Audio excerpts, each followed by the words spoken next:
Hey everybody, it's iMage Rex, and right now I am actually writing an essay on alienation.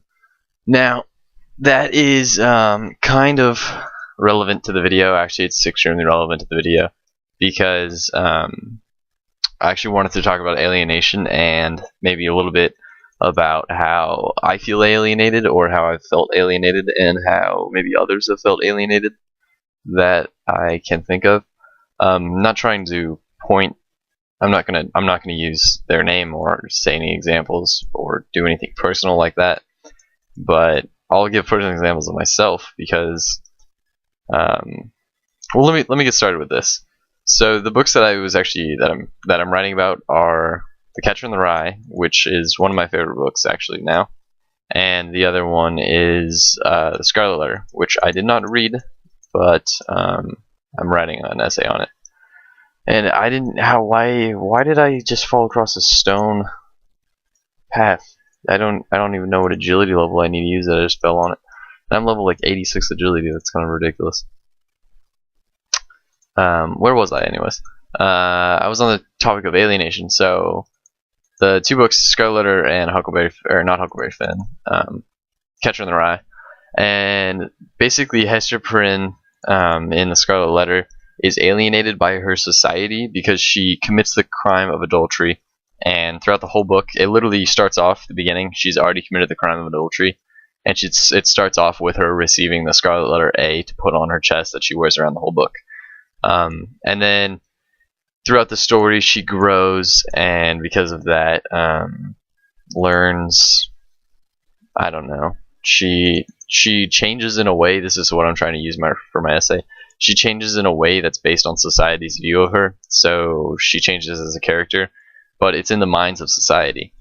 And in Catcher in the Rye, the main character is actually alienated by adolescence. As he grows up, he is faced with these problems that you don't really experience until you're changing in your life. Basically around that golden age of 17, which is where I'm at too. So that's one of the reasons why I actually like it so much, the book, because I can relate to the book.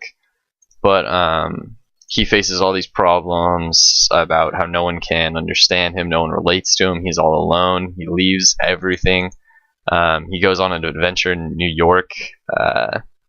He's by himself the whole book, and he despises society. He talks about how he hates everyone, he judges everyone. He uses now it's kind of a controversial book. That's because he says Christ's sake, God damn it, and the F word in it a couple times.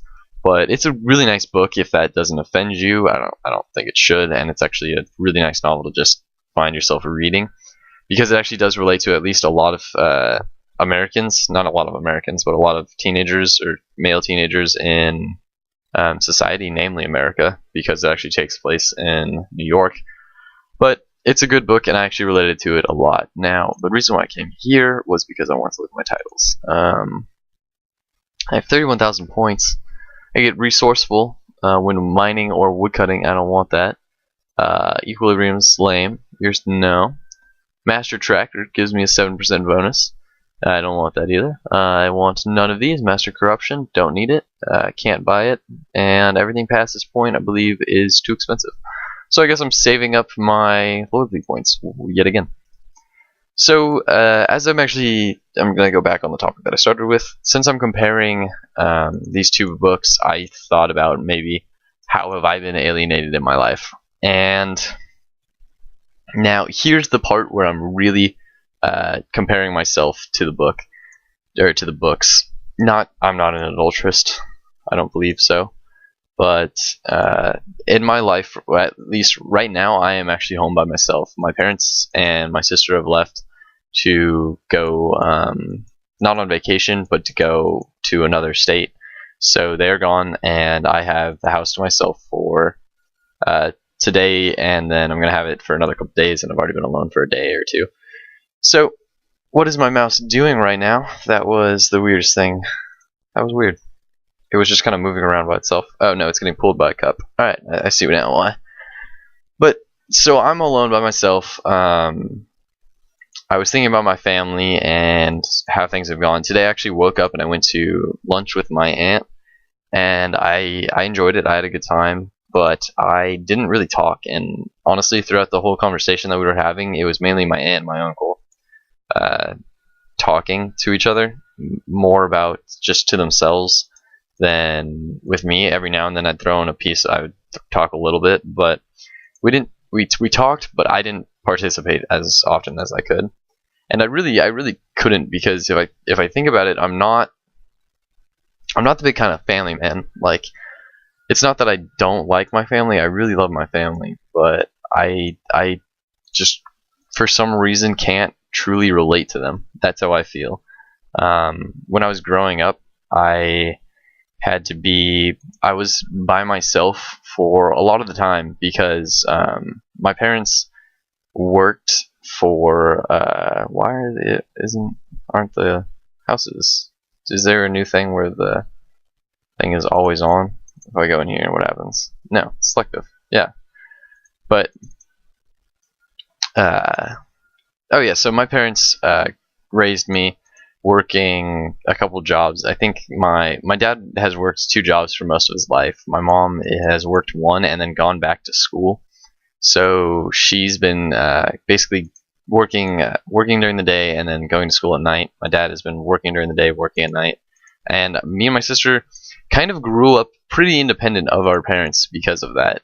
We had we did have a lot of the close relationships that family do have. We knew what motherly love was. We knew what fatherly love was. I'm not saying anything like that, but I did feel like I grew up kind of alone, because let's put it this way: I remember this day specifically because it was my birthday, and my parents. Not that I had a really good day with them, actually, but my mom had the first day of school when she went back to school. She had the first day of school on my birthday, and my dad had the first day of his second job on my birthday. So I did feel a little bit alienated there, just because I was basically home alone on my birthday, which I have been for a lot of years, actually. My parents have been with me on my birthday over half, maybe half of my birthday years, but that's because I have school and everything, so we don't really get to see each other as often as I'd like. And that's not really their fault, but it just still makes me feel like I've been separated. And when we're with family events or something, my sister will usually be the one that can relate more to my family, and she'll be the one that's communicating with them. Like, if my uncle starts talking, he'll start talking to my sister, and I'll just kind of sit there. If we have a family dinner at my house, which we really never do, I think we've had like 2 maybe, and that's for Thanksgiving. And honestly, we don't have family dinners here. But everyone will come over, and I'll just kind of be in my room. Last Easter, we had my grandfather over, and my uncle and my cousins. So I was in my room studying instead. I had a test, I think, the next day. Yeah, Easter Sunday. I had a test Monday. I didn't spend time with them, and that's I wasn't surprised. I never spent time with any of them, really. I say hi to them, and I hang out with them occasionally, but I can't really relate to my cousins because they're a couple years younger than I am. One of my cousins is actually going through high school, but grew up a completely different life than I did. Like, he grew up in a big city. Well, I guess both my cousins did, and I live in I guess I wouldn't say small town, but it's smaller than a big city, at least. I would still call it a city, just a small city maybe. So I can't really talk to them, but my sister can talk to my uncle and everything. Maybe because she's 19, 20, she's actually an adult. She's more of an adult than I am. And then I'm honestly different. I'm different than most of my family. My uncle's an entrepreneur. My dad is a handyman. He works with his hands. He can fix anything in the house, I swear to God. But he graduated from high school early, getting his GED. Left his parent, or actually got kicked out of his parents' house. Lived in the park over here for quite some time. I mean, this is how different we are. So he lived in the park for quite some time. not quite some time, 2 weeks. He lived in the park for 2 weeks, and then found a place to stay with some roommates when he was 16. When he was 16, that happened, and I want to go to college. I haven't done anything in terms of partying. I swear the rest of my family has either drank or smoked or done drugs or something like that. I mean, I know for a fact that there has been meth on both sides of my family, but that sounds kind of harsh, because my family's honestly not bad. I like them. They're good people. Every one of them is good people. But they've had some problems, and I really haven't. I've been kind of lucky to the point where I kind of secluded myself from that outsideness when I was 9, and when I was 9, I moved basically out of town. I lived in town from 1 to 9, and then from 9 to 17 right now, I actually moved out of town. So I wasn't in that kind of society. I wasn't a part of that neighboring, I guess, the community where everything actually happened. I got separated from all of my friends, moved away from them, started spending more time inside because I couldn't hang out with anyone because it was too far away, or they didn't want to come all the way up here. I didn't want to go all the way down there. Stuff like that. So most of the time I've actually been alone in my life, and that's how I feel alienated between me and the people around me. I actually come from a city that is known for partying. The college here, I swear people only come here to party. They don't come here to go to school. And the reason why I swear that is because everyone at that school is not retarded, but a lot of them are fairly not intelligent. I wouldn't say it's the smartest school, but I guess it's not bad for a CSU.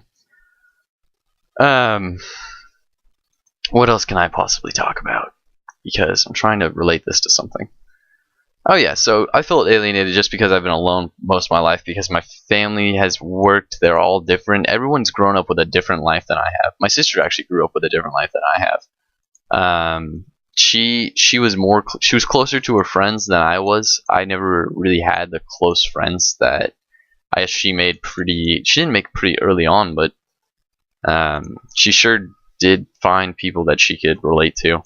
And instead of doing that for me, I kind of sat around, and I really only got those friends this last year. My junior year of high school, I found like some of my closest friends, and they're the closest friends that I have today. I go and spend the night at their house. Most of the time I can crash on their couch when I want to. And then where am I going to now? Let's go to I'm at Ardone. Let's go to Yannel. But I guess I don't find myself assimilating with society. I don't find myself a part of society, and that's what happens in Catcher in the Rye. So I actually relate to that book, and I like it a lot. But I have friends that are by far more alienated than I have been. I mean, I've had a great life. Despite what I say, I feel alienated, but I know that I'm not as bad off as I could have been. I wouldn't change my life for anything, honestly. And I'm not sure if my friends can say the same thing.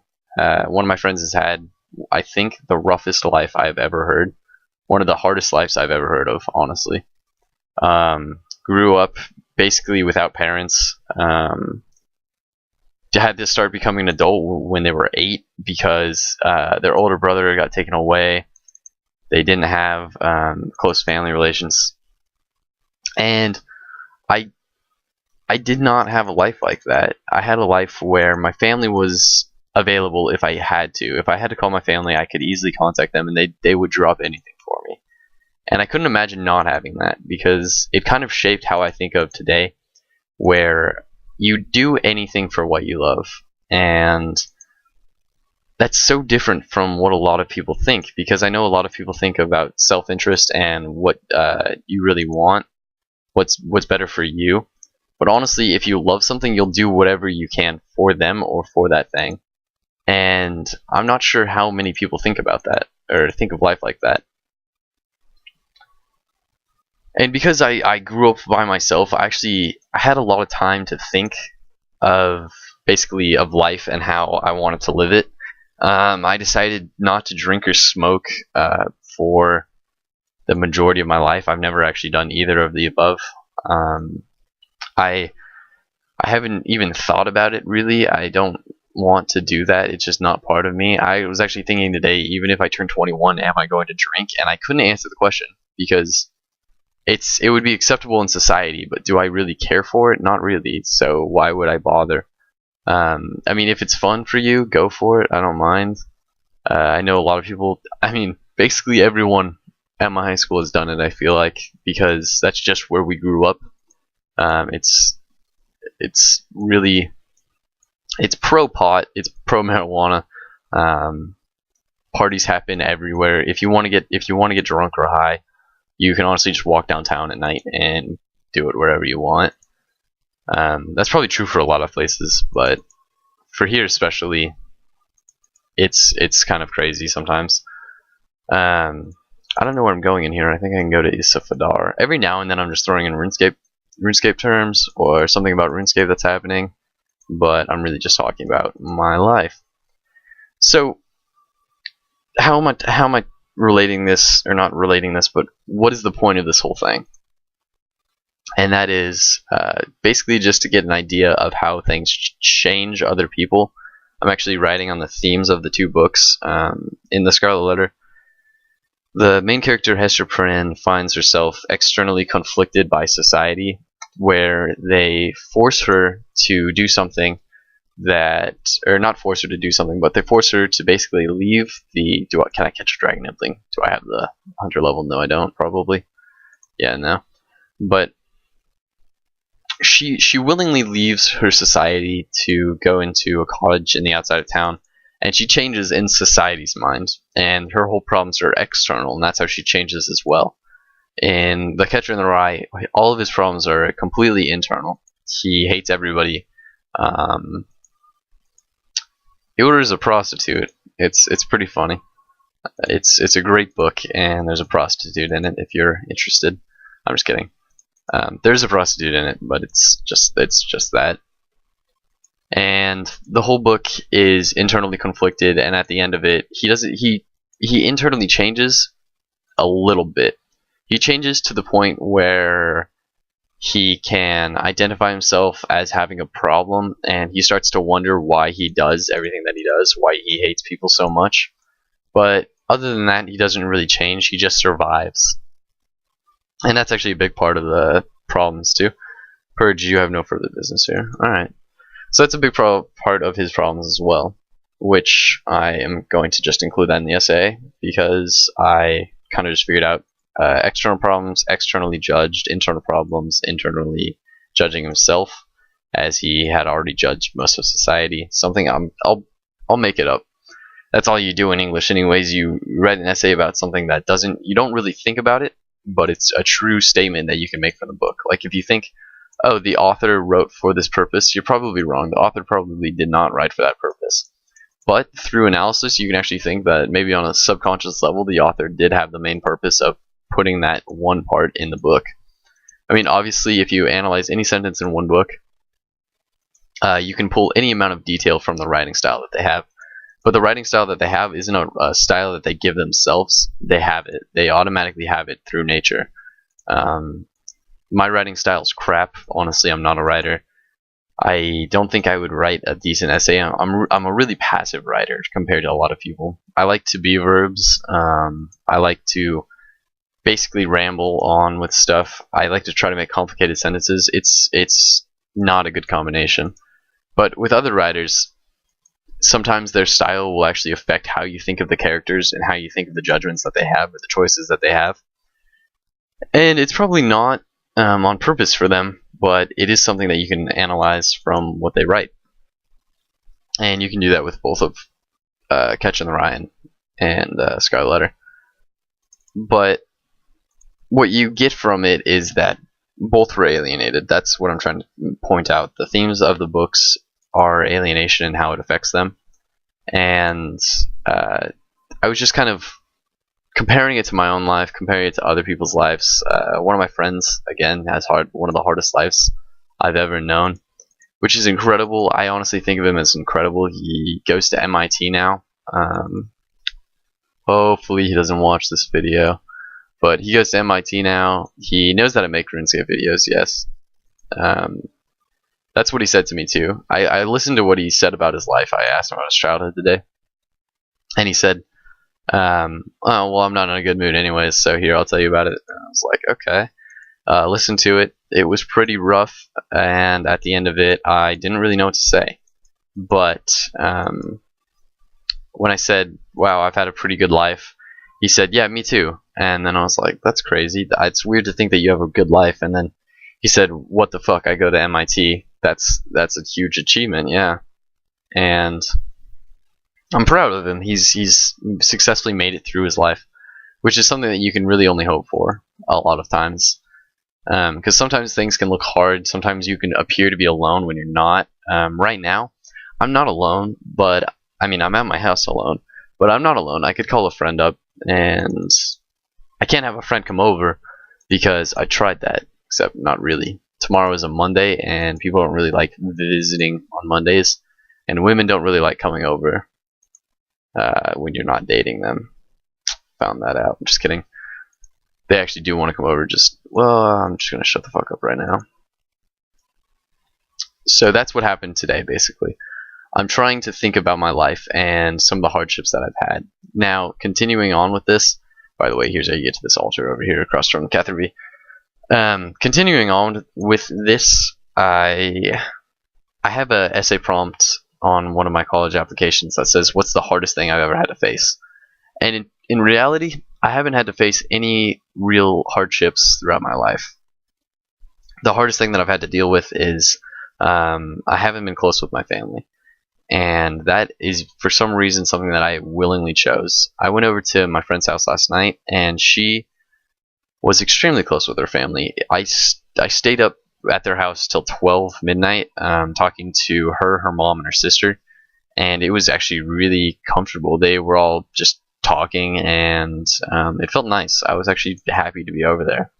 But if my family comes home, I'm in my room playing maybe RuneScape. I did that for like 5 years all by myself throughout high school, completely avoiding talking to anyone besides playing RuneScape. My family would be out on the couch, and I would be in here.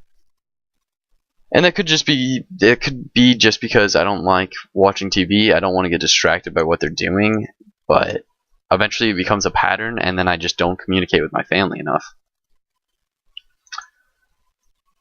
So that's probably my hardest hardship, which is almost nothing. I mean, it's rough, but I've had such a good life with my parents. They've taught me so much that it's not really comparable. And if I want to write a story about that, or if I want to write an essay about that, I'm not sure how I'm going to do. But I'll have to think, how else have I been affected in my life? Why the fuck did I choose to be alone for I want to say from 5th grade to now, I've literally chosen to be, or actually I'm going to say last year, 5th grade to last year, I chose to be alone at my house by myself for a long time. I used to lay in my bed for 3 hours at a time. Before I'd go to sleep, I would lay in bed and think about what I was doing, what I wanted to do, how my day went, what I would change if I had to do it again. Possibly, I would sit there and just analyze everything about my life. And I have no idea why I did that. It's not pointless, but it's depressing almost how much time I spent thinking about that. And it's not depressing in the way that that I've been alone, but why choose that life? I don't resent my family, but I don't know, maybe I have. That sounds like a dick. I'm not going to end on that. Maybe I have resented my family. Here's the obelisk of fire, by the way. Not that I've resented my family, but maybe I just haven't wanted to be a part of a family. Or maybe relate. I don't know what I'm talking about now. So I'm going to end the video now, because I just died on purpose, and possibly see you guys as soon as I can. What the freak? Oh, yeah. I feel like I usually get a hub to choose from when that happens. I thought you spawned in Lumbridge now, but I haven't died, I guess, in a long time, which is good. So I'll see you guys next time, and thank you for listening to me. If you did this whole time, it was kind of a drag-on, long, self-spoken monologue. But thank you guys once again, and I'll see you guys later with probably actual RuneScape videos. Bye, guys.